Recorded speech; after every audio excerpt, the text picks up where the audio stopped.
Next up is a speaker who's got a subject that's dear to my heart. For those of you who know my background, I came out of college in 1993. And my eye was set to be a teacher of the wonderful subject of physics.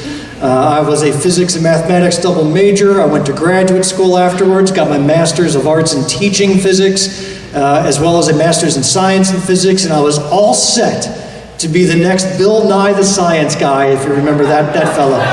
That's what I wanted to be when I grew up. Then I hit the harsh reality of high school politics and unions and administrations, and they just wouldn't leave me alone to teach. You know, it became where more than half my job was not teaching, but dealing with other stuff. So I wasn't strong enough to endure. But our next speaker is one of the strongest teachers that we have here in South Carolina. Please welcome Mandy Lloyd. She's a graduate from Lander University, Clemson, South Carolina. She's taught at schools all over, and she is a very vocal activist for SC for Ed. And she's going to speak about a subject that's near and dear to our hearts, and that is our children's education.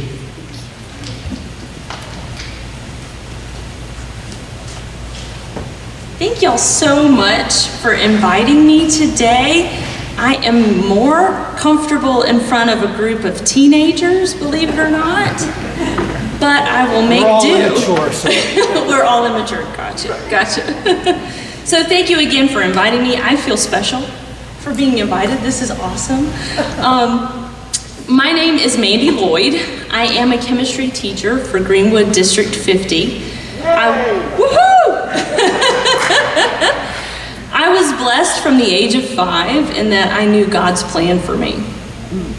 I was always in this mode of education from the age of 5, and I knew that this is where I needed to be. My aunts were educators, so it's in my family. But I also felt this passion and this calling to work with children from an early age.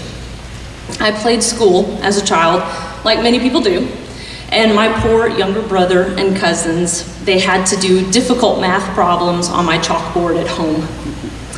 Educators were someone the community looked to in helping their youth grow. They were respected and appreciated by parents, students, and community around them.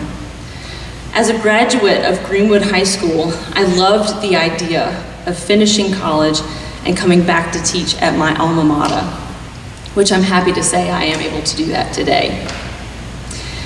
I was one of the members of South Carolina's first Teaching Fellows Scholarship Program, a program that takes high school students, even today, wanting to become educators and gives them a scholarship for $24,000. Trains them on how to be effective educators and community leaders.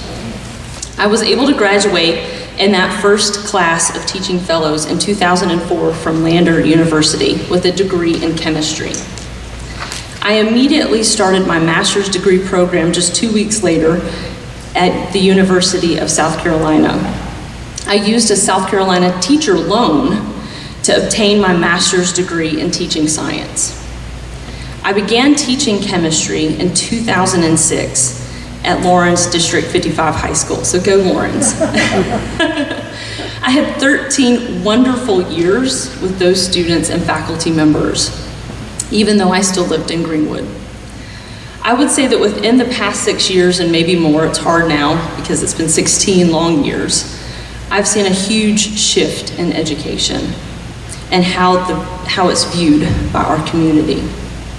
This led many of the educators around me to join Lisa Ellis, who is the founder of SC for ED, to speak out against the downward spiral that we have seen in the field of public education. As a young educator, I just assumed that everyone knew the value of educating the youth of their community, that the people running things in education were actually educators and knew what was best for the students of South Carolina, and boy, was I wrong. Over the years, I've been able to visit and explore opportunities in schools across the state. I wish everyone could see the difference in these opportunities given to students in places near Columbia and Greenville compared to those in the Low Country or in the corridor of shame. Our rural schools are truly at a disadvantage in South Carolina with the lack of funding, opportunities, and the ability to retain teachers. Teachers are spread too thin, both physically and financially. In what other profession are you expected to purchase the supplies of your office and job? Educators spend hundreds, if not thousands of dollars out of pocket to make their classrooms fun, inviting, and engaging for children of all ages. I myself have spent well over $1,000 in one semester trying to buy supplies that my students needed to be successful. Not to toot my own horn, I'm here to give you examples of what we go through, and I am just an example. I have spent money every year buying paper, notebooks, pencils, pens, markers, and activities that students needed. I worked for a rural school. Many of my students didn't have homes or money to buy these supplies, but I had them available. Because a notebook and a pencil should not dictate whether a child should be successful that day.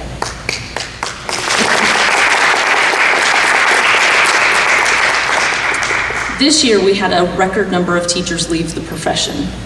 With almost 2,000 unfilled positions going into this school year across the state, we fully expect that number to continue to rise as people tell me daily, both in person and on social media, their plans to leave the field. Universities across the country have actually suspended their education programs because no one wants to be a teacher anymore. No one wants to be spit on by parents, students, or community members. No one wants to be constantly accused by parents of intentionally picking on my child. I said we're stretched thin physically, and that is very true. Last year, we had a teacher in the district, one of many, sadly, who left in October because they were able to get a better paying job with less hours outside of the field of education. They could provide better for their family if they weren't a teacher. So that left the rest of us who stayed to pick up the pieces. We are happy for those who have moved on, but we were left scratching our heads. What do we do now? So I myself took on not 2, but 4 extra classes that year. I had students in my classroom at Greenwood High School, a full classroom full of students watching. I had students from home who chose to be virtual, and I had 2 regular-sized classes at a different school from mine at the same time. Think about your child or your grandchild. Can you imagine having 30 of them at the same time? Try 60. How could I reach 60 kids? I couldn't. I tried, but I couldn't. And we need to reach these kids. They need us, and for many, we are their stability. One of the things I'm most proud of with my job is that I was able to work with a group of educators to create a program called Pride at Lawrence District 55 High School. The goal of the program was to mentor a group of students through their years of high school and to help them get across the finish line. One of my Pride students was a product of a broken home, like so many are today. His parents were in prison. He lived with his grandparents but got kicked out. He bounced from couch to couch for months. I found out I was able to buy him some small items like a toothbrush, deodorant, small things that are so necessary. He had never had a birthday cake until we started the Pride program.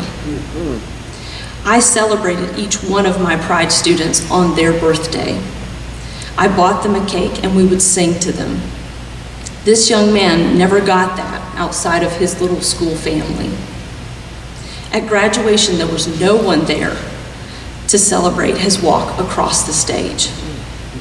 But he saw me standing there. And he grabbed me in the biggest bear hug and he said, "I did it, Mama Lloyd. I did it." That man is successful today because of a connection that was made with him by a teacher.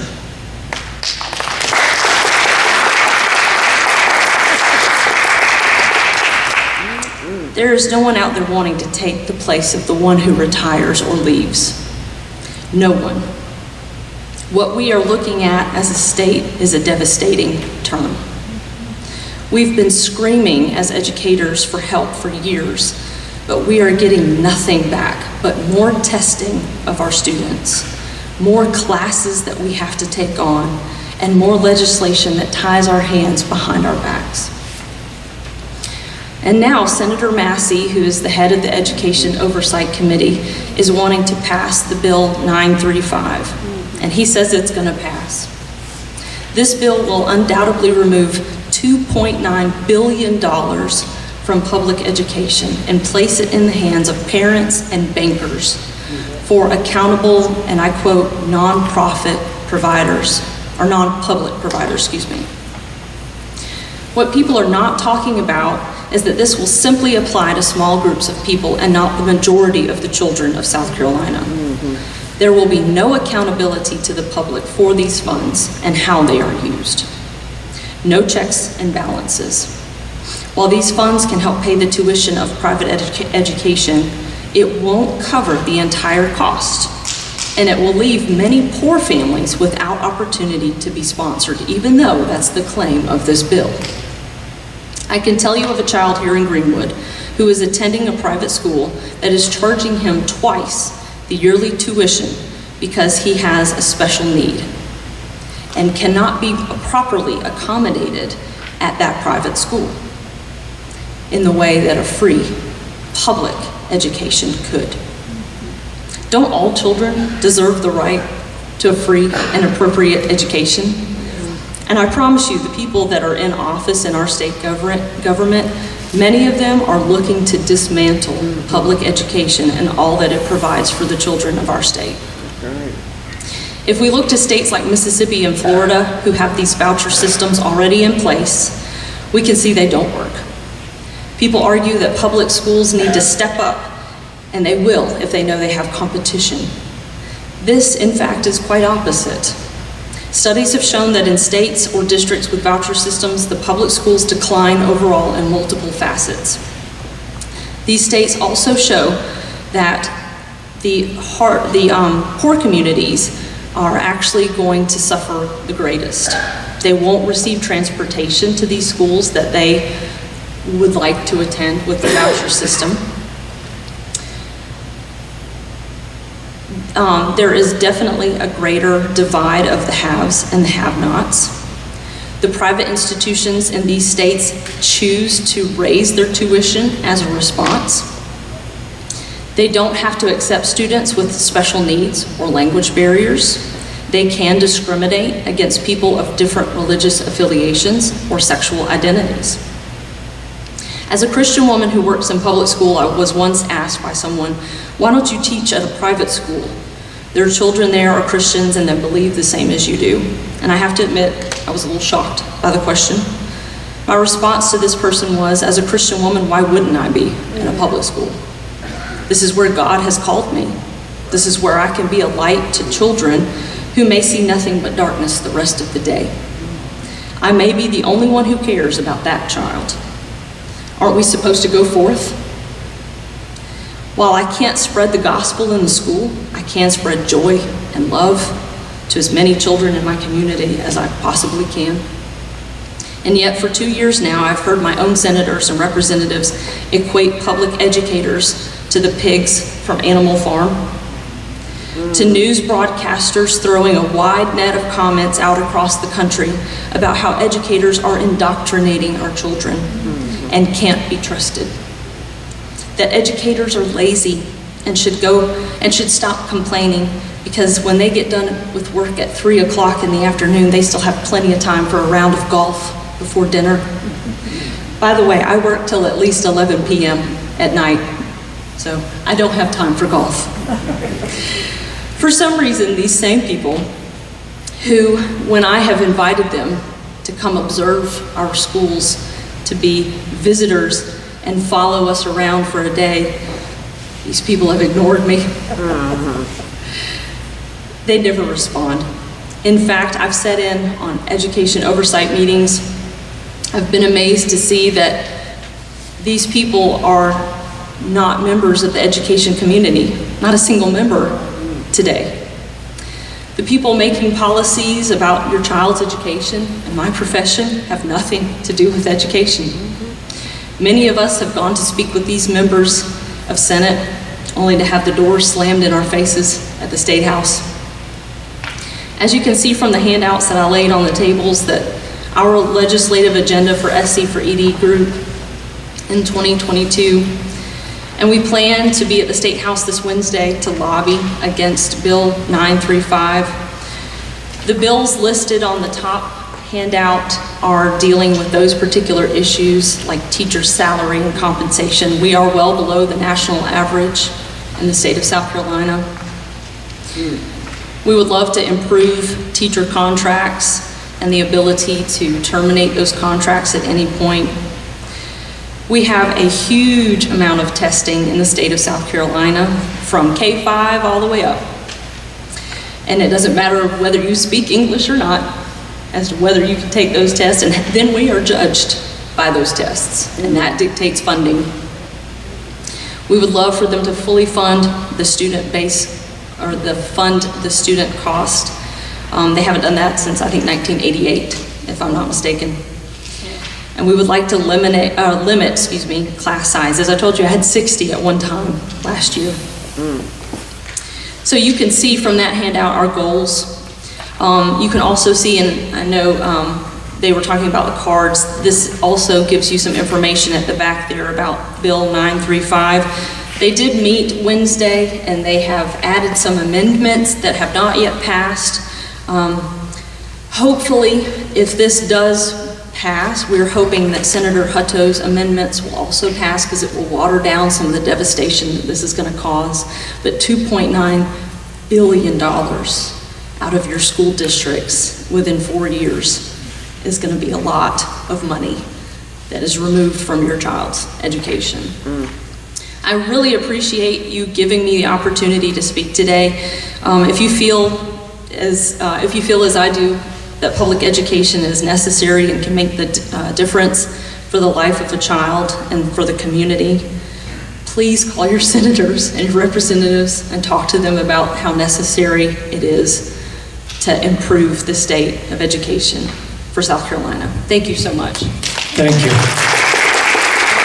That was one of the more compelling speeches I've ever heard. How many of you were nearly moved to tears during it? I mean, I know I was. So thank you very much. We have time for a couple of questions. Who would like to go first? As being a school board member in Abbeville, Yes. I just want to say thank you. Oh, well, thank you for all you do. Thank you because you care. Thank you. And you don't want no child left behind. That's right. And I promise you, Tuesday night, this will be in our meeting. Thank you very Thank much. you. I really appreciate that. Thank you so much. You're amazing. Thank you so much. Thank you so much. It just does my heart so much pleasure that I'm here to hear you speak like this. Thank you. And if there's anything that I can do to help, please let me know, because you know I'm behind you 100%. Thank you. I'm going to talk to the rest of the board members. Who knows what we can do? But thank you so much, because I know we are behind the scenes. We don't get to see everything that you guys are doing, but I've been there every step of the way, and I know it's been hard. But you are amazing, and I'm so happy that you work with us and that you're loving on these babies, because that's what it's all about. Yes, ma'am. Yes, ma'am. That's what it's all about. So thank you so much. Thank you. You are amazing. I appreciate that. And really, our school board members, y'all are the ones that they need to hear from, because they will listen to you, I promise you, more than they will listen to us. They do not want to hear from us, but they will hear from the community members any day of the week. Hi, Hello. I'm Benita, and I appreciate your passion Thank you. and the way in which you so eloquently describe what is going on. Thank you. I know that every profession starts with education, Yes, ma'am. and so you all are leaders within every profession. Thank you. My concern somewhat is, you're an activist. I see that this past year that more educators have gotten involved. But my concern is educators are the leaders in our state, or can be the leaders in our state. And I'm concerned at all levels of education, at the college level, as well as public and private. We are also one of the highest employers within the state. Why isn't it where more educators do not step up and decide to be more activists in claiming what it is that they provide for the nation, for the students? And why is it that we as educators allow the positions that we are allowed to happen? We can change whatever it is we want to change if educators would come together and decide that no more, we're not accepting this. And my concern is that there are not enough educators who really are involved in the political system. If you take a poll of the number of teachers in the public sector or private sector who actually participate in any of the elections, you would really be surprised that they are not as involved. And that has always been one of my concerns, because we know the work that you do, we know the work that you do for the state. So let's, as educators, garner our power and take to whatever it is that the level that we got to do to make sure we are heard. It should not be that we are always having to beg. We should be able to take charge. I completely agree with you. I was blessed to be a part of the May 1st march at the State House a couple of years ago, and that brought me to tears to see all of these people who were educators and supported education to be out in full force and chanting at the State House that day. I felt like I was a part of history. I really do. And it was a beautiful moment. And to kind of answer your question a little bit, but I'm only speaking from experiences of others that I have spoken with, we do not get a lot of positive feedback from, in some cases, our school districts when we speak out. I know, now I will say I am blessed that in both Lawrence and Greenwood I have felt supported. But in some districts, thinking of people in Aiken County, thinking of people in Horry County that I've spoken with, if they say anything on social media, if they say anything at a school board meeting, they are hounded, they are thrown under the bus, they are, their job is put into jeopardy. They have had meetings where, they said something about a policy that was coming down from the state level and how they disagreed with it just on Facebook. And they got called into the principal's office and got, fussed at, basically. You need to keep your political views out of the classroom. Well, I wasn't in the classroom. I was speaking freely on social media. I wasn't talking to my students, I was talking to my community. And to be honest with you, I actually got pulled in one time because at Lawrence, I made a little rant that I was upset that I had to buy trash cans from my classroom, I had to buy a broom, and I actually had to tint the windows of my classroom because the sunshine from hour one to hour end was blinding my students. And they wouldn't let me put posters over the windows because of security and things, which I understand. So I said, can you please tint the windows because it's too hot in my room and it's blinding my children. And they said, that's what your $275 is for. I said, no ma'am. That's to buy pencils.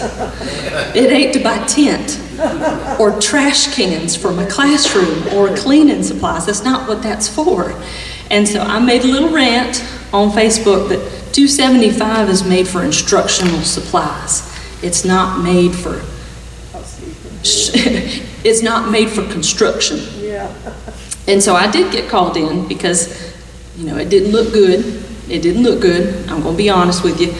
But when you say anything bad as an educator against education, you quite often get backlash. And that's why so many of us have been forced into silence, because we want to keep our jobs and we want to do our jobs, but we don't want to deal with the parent backlash or the community backlash. Well, on behalf of all of us, we thank you for everything you do. We're behind schedule, but thank you so much, Mandy. Very compelling.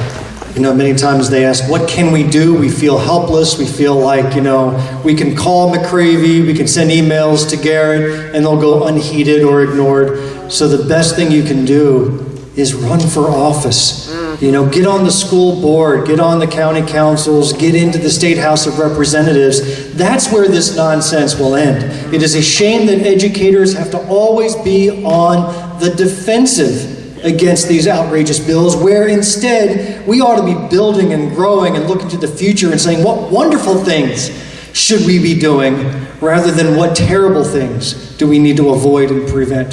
So thank you for calling that out to our attention. It was very good. So now I turn it over.